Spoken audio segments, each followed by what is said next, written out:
у Вільні розпочинає працу пляцоўка Рады Еўропы для камунікацыі з беларусамі.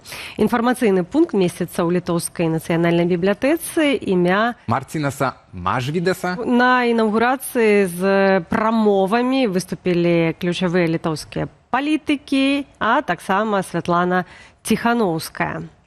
Якая практычная карысць ад пункту для беларусаў? Гэта інфармацыйны пункт Рады Еўропы, своеасаблівая мікраамбасада Рады Еўропы.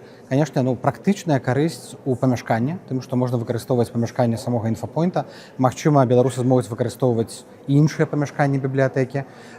Я думаю, што гэты кантакт з Радай Еўропы, ён дасць магчымасць прыцягнуць нейкія новыя кантакты для беларускіх ініцыятываў, а таксама прыцягнуць нейкую падтрымку для журналістаў, для праваабаронцаў.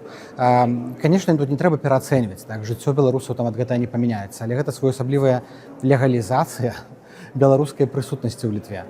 Гэта такі камітмент па-ангельску, такое абяцанне з боку Літвы, што мы будзем дапамагаць беларусам, і з боку Рады Еўропы, што мы будзем спрыяць пераменам у Беларусі.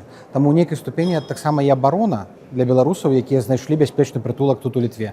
Як гэта будзе працаваць, мы пабачым. Зараз гэты цэнтр, інфармацыйны пункт толькі пачынае працаваць, яшчэ толькі часовы дырэктар.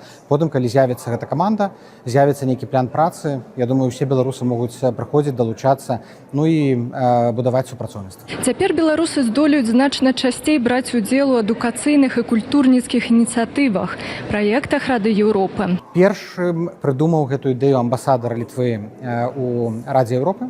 Ён прапанаваў нам, потым мы гэтую ідэю прасоўвалі ў Радзе Еўропы. Доўга цягнуўся працэс, больш за 2 гады, калі не 3 гады. Яна праходзіла бюракратычныя працэдуры, таму што на гэта трэба згода ўсіх краінаў, кіраўніцтва Рады Еўропы, Літвы і Сейма нават. І пакуль яны ўсе атрымалі гэтыя згоды, гэтыя паперы, таму што гэта фармальны статус. Толькі ў 26 годзе гэта атрымалася. Лепей позна, чым ніколі. Калісьці ў Менску быў пункт Рады Еўропы, яго, канешне, закрылі, як і ўсіх, але спадзяюся, што ў Вільні ён цяпер часова, і будзе момант, калі мы зноў зможам яго перанесці ў Менск, толькі ўжо пад нашым сцягам вольнай Беларусі у свабодным Менску ён будзе функцыянаваць. Факт адкрыцця такога пункту паказвае, што беларусаў працягваюць бачыць часткай еўрапейскай прававой і дэмакратычнай прасторы. Якасць жыцця цяжкая беларусаў паўсюль, і тых, хто ў эміграцыі, тым больш тых, хто ўнутры краіны.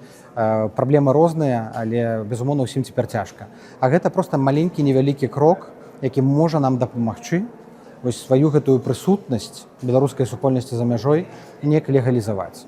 Проста паказаць, што мы тут не выпадкова, і мы маем гэтую падтрымку як ад Літвы, літоўскай дзяржавы, так і ад Рады Еўропы.